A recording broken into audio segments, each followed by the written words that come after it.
You know, sometimes the biggest heartbreaks don't come from strangers or from life's unpredictable twists. They come quietly from the people you've loved the longest.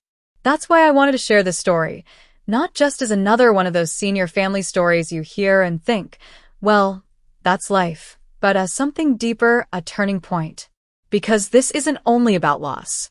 It's about finding your footing again, even when the rug's been pulled out from under you. Eleanor Hayes had always been the glue of her family. At 68, she was one of those active aging seniors who didn't just get by in retirement, she thrived. She volunteered at the library, baked pies for the church fundraiser, and never missed a single birthday for her children or grandchildren. But more than anything, she had a gift for dreaming big and making those dreams happen. That's what led her to spend 4 years, yes, for entire years, saving for the trip she believed would be the crown jewel of her family's memories, a full week in the Florida Keys, celebrating what would have been her 50th wedding anniversary with her late husband, Arthur. This was no ordinary vacation plan. She poured her heart into it. Every dollar she tucked away felt like an investment in something bigger, something that might knit her family closer together. She canceled her cable subscription, sold an old set of china, even tutored high school students in math online, her eyes blurring from staring at the screen for hours.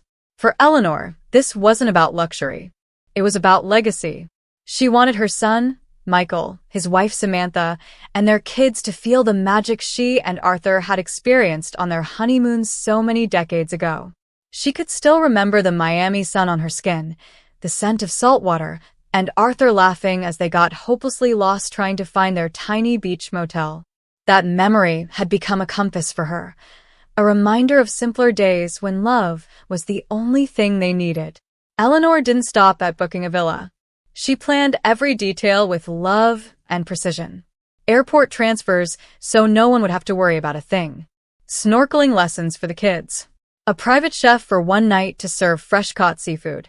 Matching t-shirts printed with Family Forever 2024 in bright coral letters.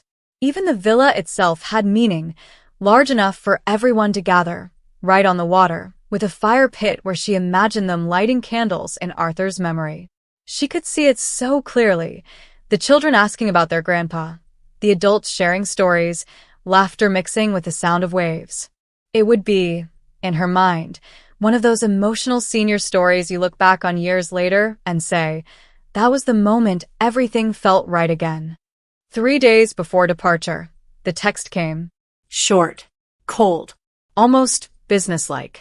Michael wrote, Mom, Samantha thinks it's best if it's just our family unit this time. You've already covered the expenses, so please don't worry about a thing. Eleanor read it twice, not quite believing her own eyes. At first she thought maybe there had been a mistake. Maybe Samantha had worded it poorly. But then Michael added, it's simpler this way. Don't take it personal. Her heart sank. She was sitting at the kitchen table, the evening quiet except for the low hum of the refrigerator. Around her were the small bags she'd put together for her grandchildren, zippered pouches filled with sunscreen, keychains shaped like seashells, and handwritten notes that said, Grandma loves you. All at once, those little gestures felt like pieces of a dream crumbling in her hands. And yet, Eleanor didn't react right away. She didn't call. She didn't text back. She just sat there, still as stone, letting the words settle into her bones. She thought of all the moments leading up to this. Thanksgiving photos where she was asked to step out so we can get just the kids, Christmas sweaters where hers didn't match, birthday parties hosted at Samantha's mother's house where she was invited as an afterthought. It dawned on her that this wasn't an isolated decision. It was the final stroke in a slow erasing of her place in the family. She looked over at the small framed photo of Arthur on the counter, the one she planned to bring on the trip. He was grinning in that way that always made her feel like they were in on a secret together. She imagined what he would say if he were here. Probably something gentle but firm, the way he always was when life handed them an unexpected blow. You don't have to prove your worth, Ellie. They already know. And if they can't see it, that's their loss. But the sting of the moment was sharp. And it wasn't just sadness. There was a quiet, simmering clarity forming beneath it. She realized the story wasn't going to end the way she had planned, but maybe, just maybe, it could end in a way that would still honor what she'd been working toward all these years. It was in that silence, in that still kitchen on a Tuesday night, that Eleanor began to imagine a different ending. Not as the woman left behind, but as the woman who decided where her love and her resources would go next. A decision that would transform this from just another one of those senior family stories into one of the most inspirational senior stories she'd ever lived. The next morning, Eleanor woke earlier than usual. Not because she had anywhere to be, but because sleep had been shallow, her mind replaying Michael's words over and over. Not his voice, just the text cold and flat on the screen. "You've already covered the expenses. Don't take it personal." She padded softly into the kitchen, the hardwood cool under her bare feet, and poured herself a cup of coffee. Outside, the Oregon spring sky was still gray, the kind of quiet that usually felt peaceful but now pressed heavy against her chest. She walked past the stack of neatly packed luggage in the hallway, pausing at the small rolling suitcase she'd chosen for herself. It held 2 sundresses she hadn't worn in years, a box of matches for the candle she'd planned to light in Arthur's memory, and the framed photo of him she'd carefully wrapped in a soft sweater. In her mind's eye, she could still see that perfect scene she'd imagined, standing barefoot on the beach in Florida, her grandchildren at her side, the sun sinking into the horizon while the candle flickered beside Arthur's smile. It had been the heart of her dream, the reason for every dollar saved, every small sacrifice. And now, with one text, it was gone. Eleanor moved to the desk in her den and opened her laptop. The screen blinked awake, and she clicked into her online banking. The number stared back at her, $28, for 50.92 in her Florida Dream Fund. It had started with $10 bills slipped into an envelope in her kitchen drawer, grown with money from selling old furniture, and grown further from the online tutoring she did in the evenings, squinting at the screen while her joints ached. Every cent had been hers. Every payment for the villa, the flights, the excursions linked to this single account. And there, in bold letters, her name stood alone, account holder Eleanor M. Hayes. No co-signers. No shared ownership. For a long moment, she just stared at it. The cursor hovered over the button that read Freeze Account.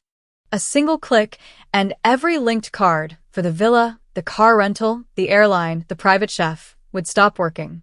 She thought about the moment they would find out.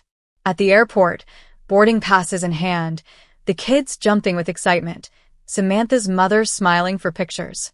Then, at check-in, the soft beep of a card declined. Once. Twice. The confusion spreading. The questions beginning. Eleanor didn't press it. Not yet. She wasn't interested in petty revenge. She wanted something more than that. Something that felt like justice, but also like a reclamation of her own dignity. Because this wasn't just about one trip. It was about every subtle exclusion, every moment she'd been treated as an afterthought. It was about the years of giving without ever being asked what she wanted in return. She decided to give them one last chance. She typed out a message to Michael. "Let me know if you'd like any help with the kids' bags or snacks for the flight.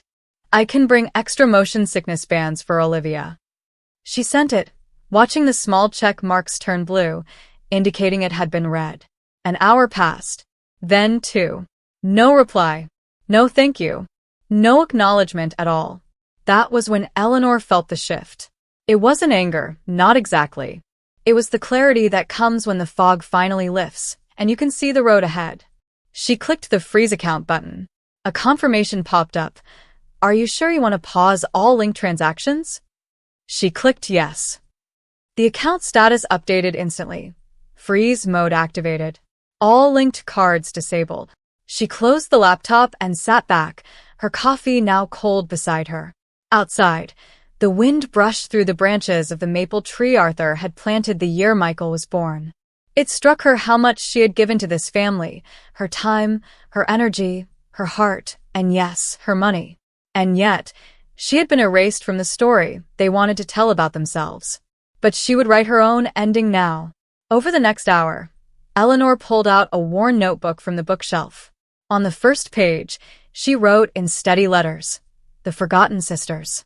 Beneath it, she began listing names, women she knew who had been quietly overlooked, underestimated, or abandoned. Clara, who hadn't left the state in 20 years. Janet, whose son hadn't visited since she was diagnosed with cancer. Ruth, who raised her grandkids but wasn't invited to their graduations. Linda, who'd never once seen the ocean. Patrice, who spent decades caring for her aging parents while her siblings vacationed without her. Each name carried a story, the kind you hear in elderly resilience tales, women who had given endlessly but rarely received. And suddenly, Eleanor's mind shifted from the family trip that never was to a new vision entirely. A week in the Florida Keys with these women, sharing sunsets and stories, not out of pity, but out of recognition. A gathering that would be part senior empowerment stories, part inspirational senior stories, where no one was excluded and everyone was seen. By the time she closed the notebook, the decision was made. She wasn't funding their vacation anymore. She was funding her own kind of legacy, one that didn't require permission to exist. 2 days later, the day of departure arrived. Eleanor was awake before the sun, not out of excitement, but out of habit now. She made herself a pot of coffee, the rich aroma filling the kitchen, and sat at the same table where she had read Michael's text. The light outside was still dim, the first blush of morning just brushing the tops of the trees. She checked the time. 8:05 a.m. She had calculated it precisely. If they followed airline guidelines, they would be arriving at the airport right about now, lining up to check in for their 10:45 flight. She opened her laptop one more time, not to change anything, but to confirm. The account was still frozen, every linked card disabled. The balance sat there untouched, a quiet, solid reminder that this was hers. She closed the screen, set it aside, and wrapped her hands around the warm coffee mug. A strange calm had settled over her, the kind that comes when you've already made peace with a decision. At 8:17 a.m., her phone buzzed. A text from Michael. "Hey, getting a weird error check-in. Can you check the travel account real quick?" She placed the phone face down on the table. 5 minutes later, another text. "They're saying the card was declined multiple times. See anything on your end?" She didn't move. Then came the calls. One every 10 minutes at first, then every 5. She didn't answer. She imagined the scene unfolding. Samantha growing more agitated, her parents whispering questions, the kids fidgeting and asking what was wrong, Michael trying to keep his voice low so the people around them wouldn't overhear. The thought didn't bring her joy. Exactly. It wasn't revenge that made her sit there. It was something more profound, the knowledge that this moment was the natural consequence of choices they had made long before today. By 8:45, the messages had shifted in tone. Michael left a voicemail. "Mom, I don't know what happened, but if this is because of the text, can we please talk?" Still no apology. Still no acknowledgement of the hurt. Just an urgency to fix their problems so they could go back to pretending nothing had happened. The resort emailed her directly. "Dear Ms. Hayes, we have processed the requested cancellation of your villa booking. Due to the account freeze, associated charges have been reversed." It was all so matter-of-fact, and yet she felt a quiet sense of release reading those words. The decision was final now. They wouldn't be welcome to that villa. Not this week. Maybe not ever. At 10:40, just minutes before boarding, another text from Michael lit up her phone. "We're boarding. Call me, please." But she didn't. They could take off if they wanted, but without a villa waiting for them, the trip was already fractured.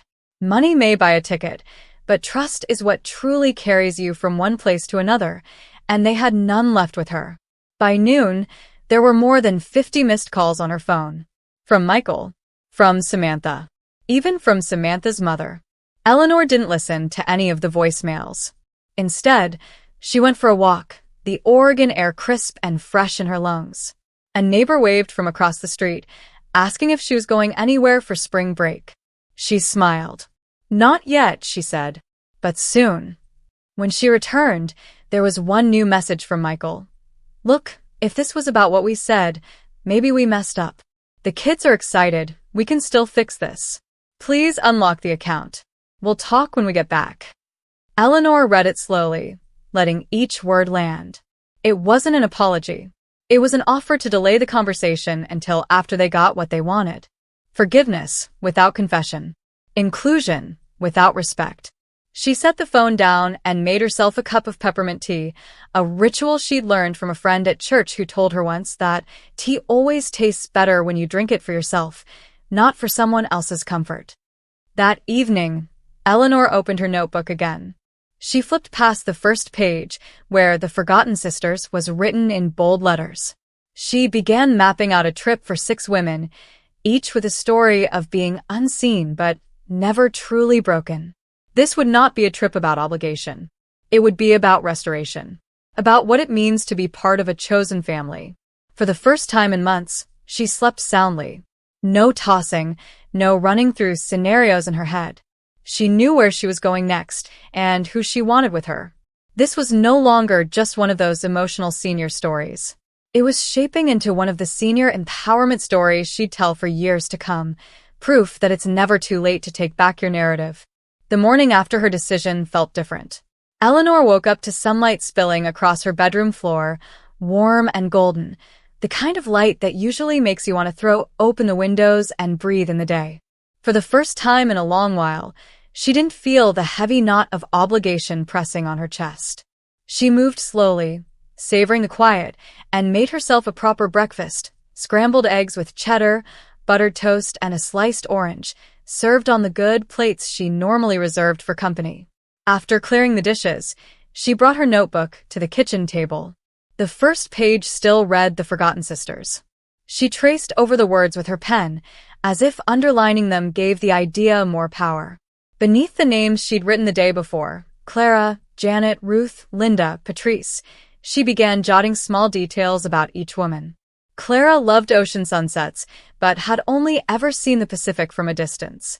Janet collected seashells, but had never walked on a warm beach. Ruth had raised 3 grandchildren, but hadn't been on vacation since her 20s. Linda always dreamed of tasting fresh key lime pie in the Florida Keys. Patrice once told Eleanor she wished she could swim in clear water, just once before my knees give out completely. Eleanor could feel the trip taking shape in her mind. It wasn't just about giving these women an experience. They would be building something together. She imagined the shared meals, the late-night talks, the quiet moments when someone finally felt safe enough to tell a story they'd kept hidden for years. This wouldn't be another case of smile for the camera and pretend everything's fine. It would be a true gathering of souls.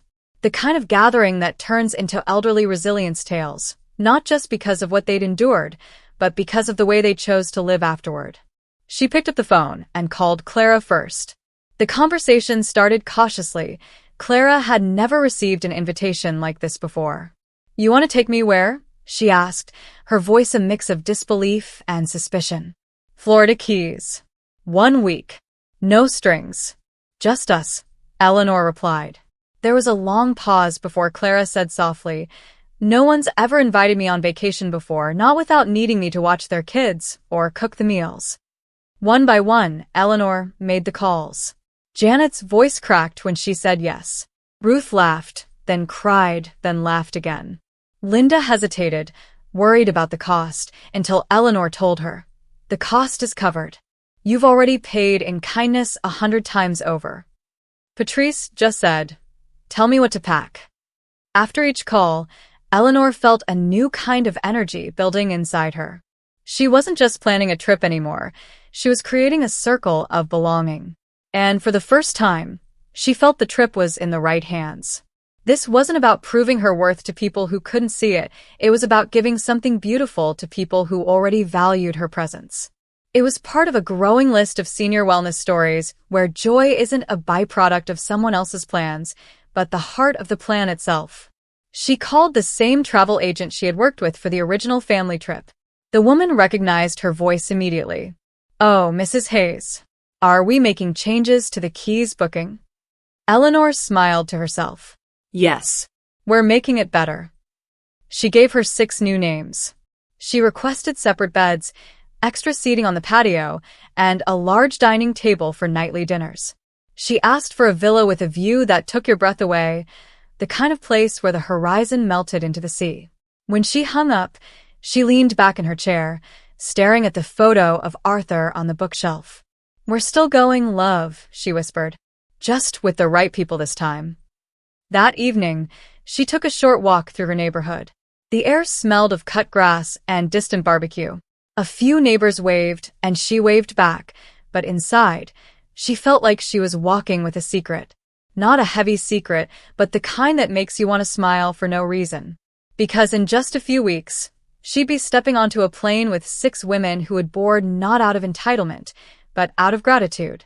When she returned home, she sat at her desk and began sketching out the itinerary: sunset cruises, beach picnics, a day trip to dry Tortugas, evenings by the fire pit. She added one more line to the list: candle for Arthur, lavender, his favorite. Because even though the original plan had changed, the heart of it hadn't. She would still honor him.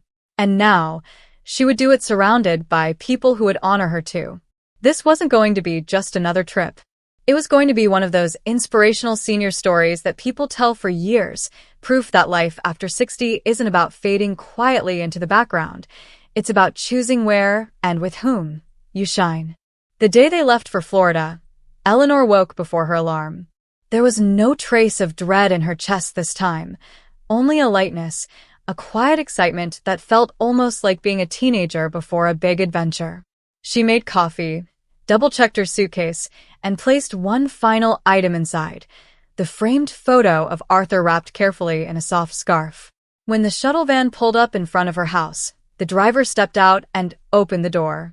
Inside, 5 faces turned toward her: Clara, Janet, Ruth, Linda, and Patrice, each wearing the same wide-eyed, slightly shy smile of someone who isn't quite used to being on the receiving end of generosity. There was a warmth in that van that Eleanor hadn't felt in years. No forced small talk, no undercurrent of tension, just the hum of a shared beginning. The flight was easy, filled with little moments Eleanor wished she could bottle. Clara pressed her face to the window as the plane lifted above the clouds. Ruth cracked jokes about airplane snacks. Patrice whispered a quiet prayer before takeoff, and then fell asleep halfway through a crossword puzzle. Linda kept asking about the water. How blue would it be? How warm? How close they'd be able to swim? Janet clutched a small seashell on a chain, rubbing it between her fingers like it was a promise. When they landed in Key West, the air felt like a welcome. Soft and heavy with salt, it wrapped around them as they stepped onto the tarmac. A driver held a sign with Hayes written in big letters. Eleanor noticed the others glance at it, some with pride, some with a flicker of disbelief. For once, her name meant inclusion, not an afterthought. The villa was everything she'd imagined and more. Whitewashed walls, terracotta tile floors, and a view of the ocean so close it looked like the horizon had leaned in just for them. Floor-to-ceiling windows let in light from every angle, and a wide wooden deck stretched toward the sand. Inside, the table was already set for 7, a detail Eleanor had requested so each night they could gather without squeezing in just one more chair. They dropped their bags in their rooms, each one with fresh flowers and a handwritten welcome note. Eleanor hadn't told the others she'd arranged those small touches, but seeing their eyes soften made the effort worthwhile. Patrice ran her hands over the bedspread and said, "I can't remember the last time someone prepared a space just for me." That evening, they sat out on the deck watching the sunset turn the sky into a painting, gold melting into orange, orange into rose, rose into deep indigo. A warm breeze carried the scent of the sea. Clara broke the silence first. "You know," she said, "I didn't even realize how badly I needed this until right now." The others murmured their agreement. Eleanor listened, letting their voices wrap around her like music. This was different from any gathering she'd been to in years. There was no pecking order, no performance. No one was taking pictures just to post them online. They were living the moment instead of staging it. It struck her that this was what true presence felt like, and it was nothing like the scripted togetherness she'd been chasing with her old plans. After dinner, Eleanor brought out the lavender candle. She placed it in the center of the table beside Arthur's photo. The women fell quiet, the flicker of the flame reflecting in their eyes. "This," Eleanor said softly, "was supposed to be for my family, but I think maybe it was always meant for this table with you." No one rushed to speak. Finally, Janet reached over and touched Eleanor's hand. "You're giving us more than a vacation," she said. "You're giving us back a piece of ourselves." Eleanor felt the words sink deep. This was why she'd done it. Not for applause, not for gratitude, but for the knowing that she had turned a story of exclusion into one of elderly resilience tales. This was not just about reclaiming her own dignity. It was about creating a space where everyone was invited and no one was extra. The night ended with them walking barefoot along the shore, the waves curling over their toes, the moon scattering silver across the water. Eleanor thought of the version of herself who had sat in her kitchen weeks ago, staring at a text that told her she didn't belong. That version had been quiet, hurt, unsure. The woman walking on this beach was something else entirely, steady, sure, surrounded by people who saw her. She realized she wasn't just telling one of those senior family stories anymore. She was living one of the senior empowerment stories she used to admire in others. And that, she thought, was worth every single mile that had brought her here. The first full day in Florida began with sunlight streaming into the villa, the kind of light that pulls you out of sleep gently, like a warm hand on your shoulder. Eleanor woke to the sound of soft laughter drifting from the kitchen.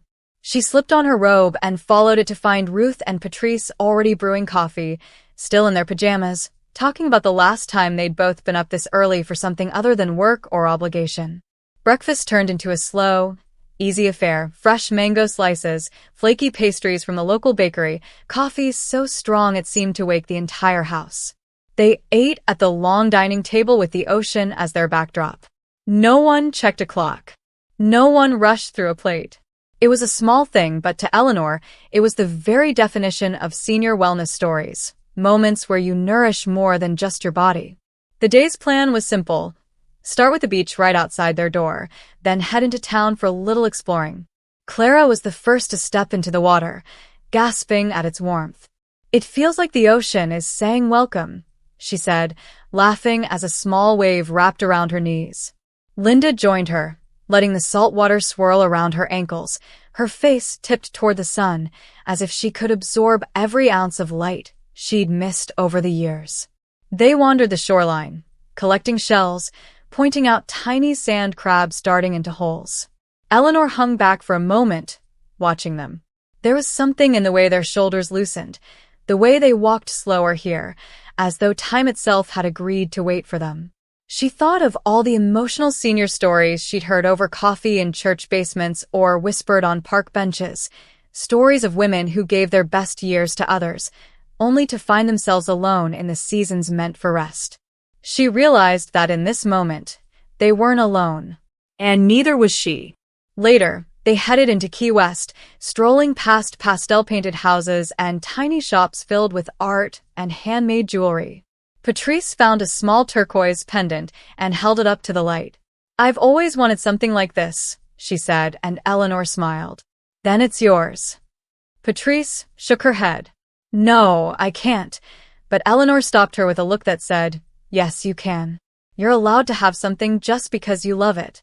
By the time the sun began to dip, they returned to the villa for the part of the day Eleanor had been quietly anticipating, the sunset on the deck. She set out a simple dinner: grilled fish from the market, roasted vegetables, and fresh bread. The women gathered around the table again, this time more familiar, their laughter fuller. As the sky turned from gold to deep rose, Eleanor lit the lavender candle and placed it beside Arthur's photo. She didn't make a speech. She didn't need to. The women instinctively quieted, each one looking at the flame with a kind of reverence.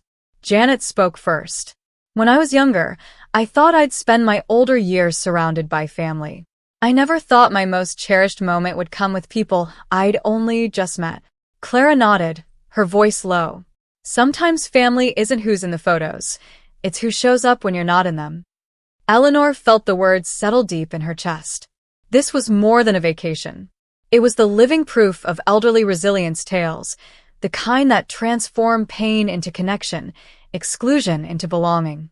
It was a kind of healing she hadn't even known she needed. That night, long after the dishes were cleared, they stayed on the deck under the stars. Patrice sang a hymn in a voice so soft and clear that it felt like the ocean paused to listen. Linda shared a story about the first and only time she had danced barefoot in the rain.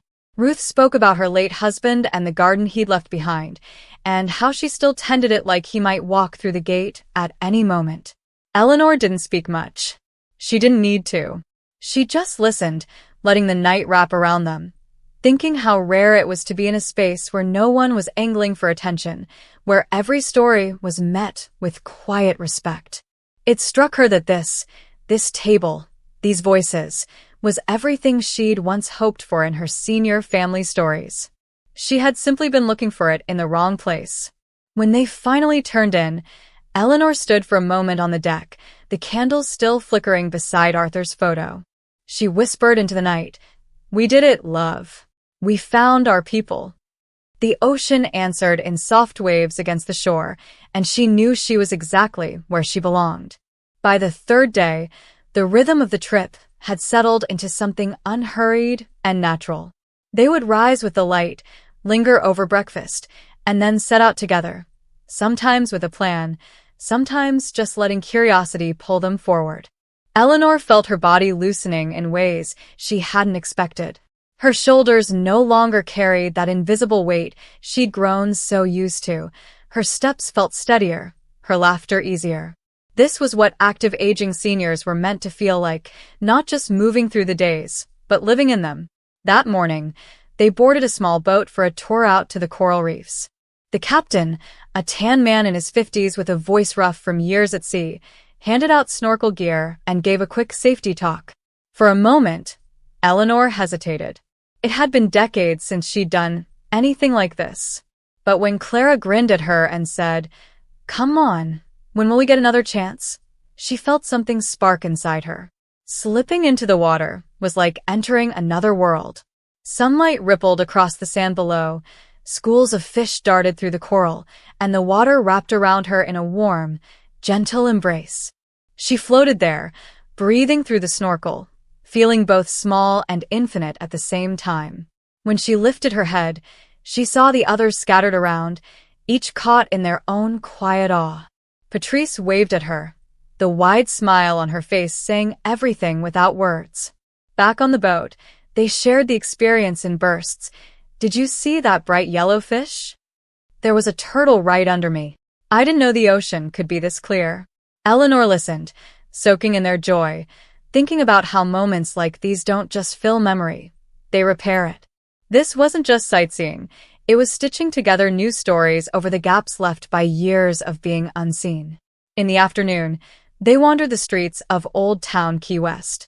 The pastel buildings glowed in the late sun, roosters strutted down the sidewalks, and the scent of key lime pie drifted from a cafe.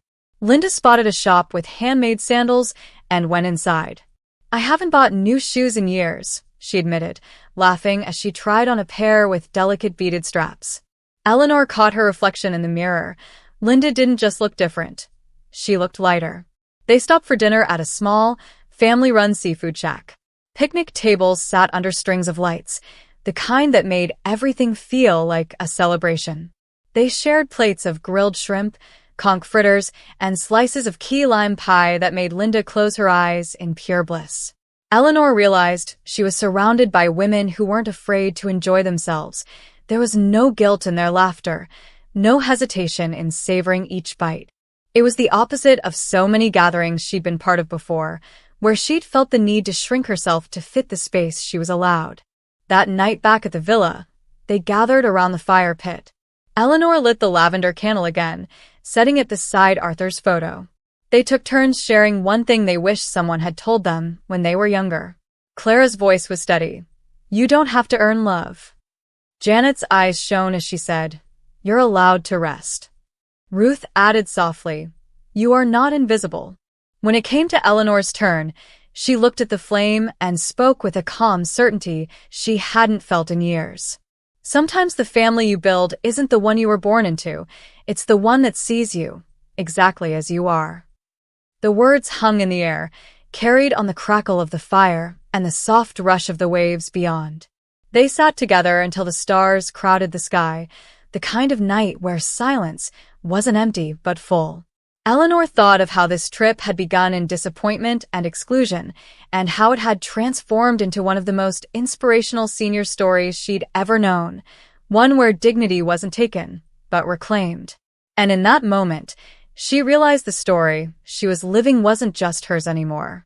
It belonged to all of them, woven together in a tapestry of senior empowerment stories that would ripple far beyond this week. The last few days in Florida felt like they were suspended in amber, golden, warm, and too precious to rush. Each morning, Eleanor woke with the sound of the waves filtering through the open windows, the scent of salt air mixing with a faint lavender that still lingered from the candle each night. There was no urgency to squeeze in every activity, no itinerary to check off.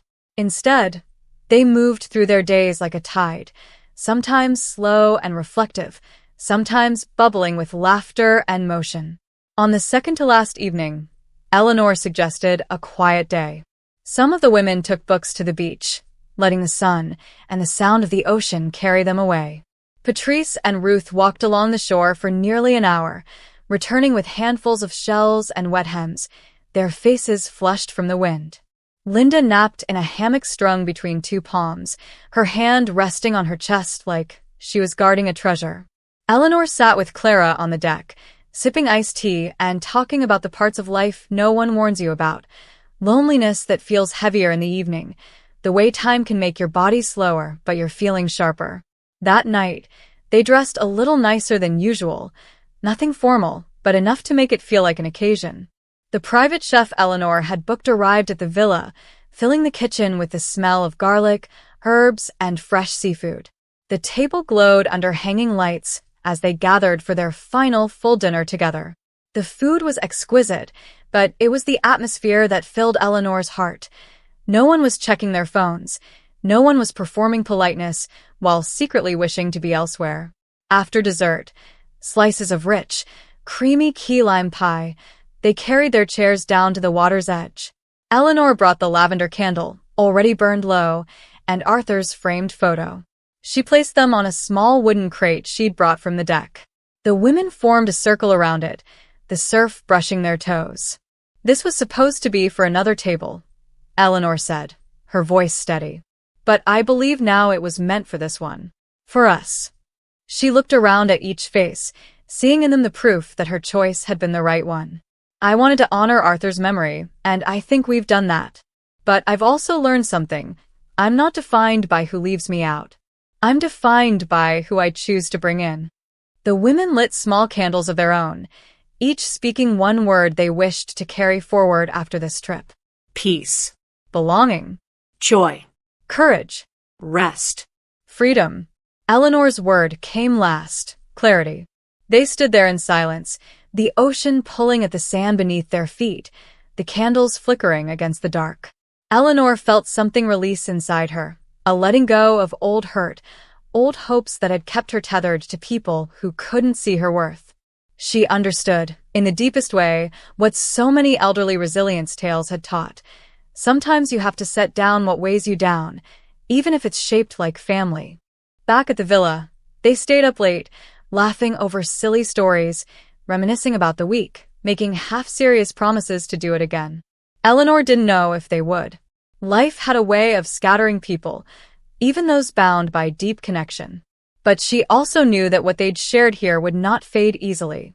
It had been more than a vacation. It had been a rewriting, a transformation from the kind of emotional senior stories that end in quiet sorrow to one that ends in light. The next morning, they packed in an unhurried way, stopping often to look out at the water as though they could memorize its color. When the driver came to take them to the airport, Eleanor felt no pang of loss, only gratitude. She had arrived in Florida carrying the remnants of a dream someone else had broken. She was leaving with something far more valuable, a story she had rebuilt, on her own terms, with people who deserved to be in it. It wasn't until they landed back in Oregon that she saw the message from Michael. "Hi, Mom. We're back. Things didn't go as planned for us either. Maybe we should talk."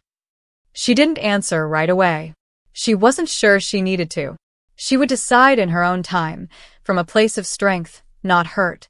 For now, the sound of the ocean was still in her ears, the warmth of friendship still in her chest. And that was enough. The first morning back in Oregon was cool and damp, the kind of morning that usually made Eleanor pull the blanket tighter and linger in bed. But she woke easily, the habit of Florida's sunrises still in her body. The house was quiet, the maple tree outside her kitchen window rustling faintly in the breeze. She brewed coffee, the aroma filling the air, and sat at the kitchen table with her travel notebook still open, sand still clinging faintly to the cover. Her phone buzzed. Another message from Michael. "Hi Mom, just wanted to follow up. Things got pretty expensive for us after the booking got canceled. We had to put a lot on credit cards. I was wondering if you could return the original deposit we gave you for the trip, at least part of it. We're still family." Eleanor stared at the words, letting them sink in. Deposit. As though they had contributed to a shared plan, as though they had invested in something mutual. She clicked open her banking app. Every payment for that trip, flights, villa, tours, had come from her own account, every dollar saved through her sacrifices. There had been no deposit from Michael, no contribution from Samantha. The only thing they'd offered was the assumption that she would pay, that she would stay grateful for whatever seat they allowed her at the table. She thought about Arthur's photo on the beach in Florida, surrounded by women who had looked at her with genuine warmth. She thought about Clara's face in the water, Linda's joy over her first slice of authentic key lime pie, Patrice holding a turquoise pendant like it was treasure. Those moments were not built on money. They were built on mutual care. She closed the message without replying. Not out of spite, but out of certainty. Some answers are given in words. Others are given in silence. And this silence wasn't cold. It was protective, a boundary drawn in the sand and left there. Later that day, Eleanor went for a walk through her neighborhood. A neighbor waved from their porch and asked if she'd had a good trip. She smiled. "It was exactly what I needed," she said, and meant it. She didn't mention Michael or the canceled villa. She didn't explain the details of how she'd gotten there. This story was hers now, and she wasn't going to let anyone rewrite it. That evening, she sat at her desk and began a letter, not to Michael, but to herself. She wrote about the hurt, yes, but also about the courage it had taken to choose differently. She wrote about the moments of joy that had replaced the emptiness she'd once expected to feel. She wrote about the lesson at the heart of it all.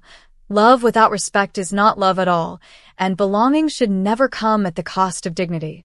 She placed the letter inside her travel notebook, beside the pages filled with memories from the trip.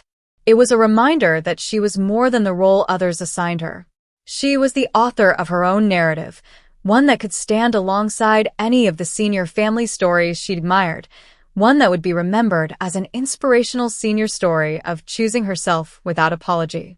Before bed, Eleanor lit a small lavender candle on her kitchen counter. The flame danced gently, casting warm light across the room. She thought of the circle of women on the Florida beach, each holding their own candle, each speaking their word for the future. Her own word, clarity, glowed in her mind. And as the candle burned low, she realized something that would stay with her for the rest of her days. She hadn't been left behind. She had simply walked toward the people who were already walking her way.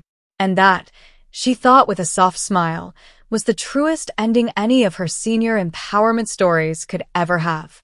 Weeks later, life in Oregon had returned to its quiet rhythm, but Eleanor felt different in a way that was hard to explain. The trip hadn't just filled her photo album, it had rearranged something inside her. She moved through her days with an ease she hadn't felt in years, as though she'd finally stopped carrying a weight that wasn't hers to bear. On a crisp Saturday morning, she met Clara, Ruth, and Patrice for coffee at a small cafe downtown. They laughed about how strange it felt to see each other bundled in sweaters instead of swimsuits. Plans for a future get-together floated through the conversation. Not necessarily another Florida trip, but maybe a weekend by the coast, or even a cabin in the mountains. These weren't just casual promises. Eleanor knew they meant them. When people find a piece of themselves in your company, they come back. Back at home, she opened her travel notebook one more time. Between the pages were little mementos, ticket stubs, a pressed flower from the villa garden, a photo of all 6 women on the deck, the ocean behind them. She ran her hand over the photo and felt the warmth of that moment rise again. This wasn't just a keepsake, it was proof. Proof that a story could change its shape entirely when you choose the right ending. She thought about the audience she hoped would hear her story, the other women and men in their 60s, 70s, and beyond who might be sitting in kitchens like hers, feeling small in the lives they had helped build. She wanted them to know that it wasn't too late to write themselves back into the center of their own senior family stories. That elderly resilience tales didn't have to be about enduring alone. They could be about rising, reclaiming, and reconnecting. As the afternoon light shifted across her living room, Eleanor made herself a cup of peppermint tea, the same way she had the morning she froze the account. Only now, there was no tightness in her chest, no lingering doubt. There was simply the satisfaction of knowing she had chosen herself without bitterness. And she thought, if someone were to tell her story one day, maybe as one of those emotional senior stories or inspirational senior stories she loved listening to, she hoped they would understand that the real victory wasn't in stopping her family's trip. It was in starting her own. It was in proving that senior empowerment stories aren't just about big gestures, but about quiet choices made with clarity. That night, before bed, she stepped out onto her porch. The wind chime Arthur had bought on their 35th anniversary sang softly in the breeze.